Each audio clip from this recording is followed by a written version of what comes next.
Hi అందరికి. ఎన్ని variety foods తిన్నా లాస్ట్లో రసంతోనే మన మీల్ అనేది కంప్లీట్ అవుతుంది. రసం ఎంత సింపుల్గా చేసేయచ్చు, డైజెషన్ కూడా అంత ఈజీగా అవుతుంది.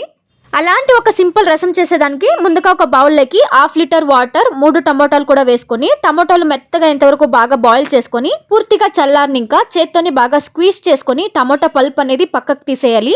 దీంట్లోకి ఇప్పుడు చిన్న నిమ్మకాయ సైజ్ అంతా చింతపండు రసం, చిటికెడు పసుపు, రుచికి సరిపడా ఉప్పు, కారం, కొద్దిగా బెల్లం కూడా వేసుకొని అంతా కలిసేటట్టు బాగా మిక్స్ చేసుకొని పక్కన పెట్టుకోవాలి.